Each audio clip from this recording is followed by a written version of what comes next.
वहीं हमारे साथ फोन लाइन पर पुरोला विधायक हमारे साथ जुड़ गए हैं और जानकारी ले लेते हैं। देखिए, तबाही का मंजर हमने देखा है उत्तरकाशी में। पूरा का बता दें कि पूरा का पूरा इलाका इस आपदा के चलते बह गया है। कुछ भी देखिए वहां पर दिखाई नहीं दे रहा है। क्या कुछ कहेंगे आप इस पर? जी मैडम, बहुत बड़ी दुखद घटना है। और जिस तरीके से ये जो क्लाउड ब्लास्ट हुआ है उससे अभी जो आंकलन जनहानि का तो नहीं लगाया जा रहा है क्योंकि अभी रिसेंटली हुई है, लेकिन सरकार अपनी तरह से मुस्तैद है। आपका SDRF, NDRF और साथ साथ अपने जो सेना के जवान भी जो वहाँ पे तैनात हो गए हैं और साथ जो भी जितने भी जो सुरक्षा एजेंसी है वो सारी पहुंच गई है।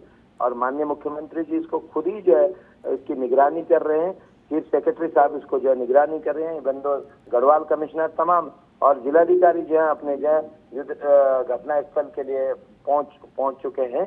और मुझे लगता है कि सरकार की तरफ से पूरी हर तरीके से भरोसा है कि जो भी समस्या हुई है उसके साथ हम खड़े हैं।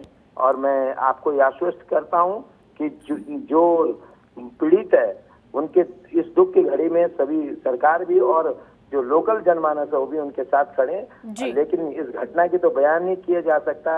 अब ये प्राकृतिक आपदा है, कोई बता के तो आते नहीं है। बस इतना ही भगवान से प्रार्थना करता हूँ। मां दुर्गेश्वर जी, आपने एक बात कही कि ये प्राकृतिक आपदा है, बताकर तो नहीं आती, लेकिन ये जो बसावट की गई उसके लिए जिम्मेदार कौन होगा? क्योंकि लगातार विशेषज्ञों की तरफ से ये कहा जाता रहा है कि जो ऐसे इलाके हैं, जो संवेदनशील इलाके हैं, जहां पर नदी पास में रहती है, वहां पर बसावट नहीं होनी चाहिए। बावजूद इसके वहां पर बसावट देखने को मिल रही है और फिर आपदा आती है तो बताकर तो नहीं आती है।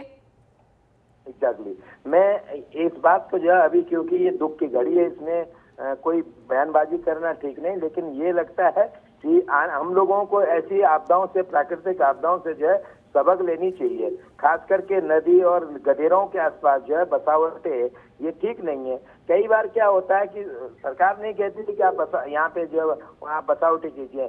एक आम जनमानस अपनी जो है सहूलियत के लिए, क्योंकि वो यात्रा रूट भी है, अपना गंगोत्री धाम हमारा जो है सबसे प्रसिद्ध धाम है, तो कोशिश करते हैं लोग कि आसपास जो है ऐसे बनाएं। लेकिन अब भविष्य में क्या हो सकता है उसके बारे में कोई आकलन नहीं रहता। लेकिन अभी तो मैं इतनी बात कहूंगा कि जो जनहानि हुई है और साथ साथ जो वहाँ पे प्रॉपर्टी तमाम चीज की जो हानि हुई है उसके लिए जो है सरकार जो पूरी तरह से मुस्तैद है और सबके सहायता करने के लिए, हेल्प करने के लिए तमाम एजेंसियां लगी हुई है। तो आप इसके लिए आश्वस्त करना चाहेंगे कि जो ऐसे इलाके हैं, संवेदनशील इलाके हैं, जहां पर ऐसी घटनाएं लेकर कर सामने आती रहती है, वहां पर बसावट नहीं होनी चाहिए? कुछ ऐसा प्रयास किया जाएगा सरकार की तरफ से अब आगे, ताकि इस तरीके की घटनाएं ना हो आगे? जी जी, डेफिनेटली इस तरीके के हमें सबक लेनी चाहिए, क्योंकि इसी तरीके की घटनाएं आपने जो 2013 में आपने केदारनाथ में भी देखी, कई उत्तरकाशी में भी पिछली बार आई थी।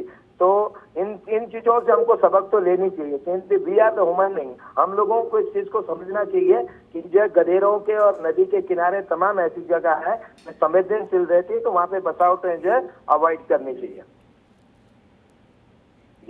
जी, बहुत बहुत शुक्रिया हमारे साथ जुड़ने के लिए और तमाम जानकारी को साझा करने के लिए।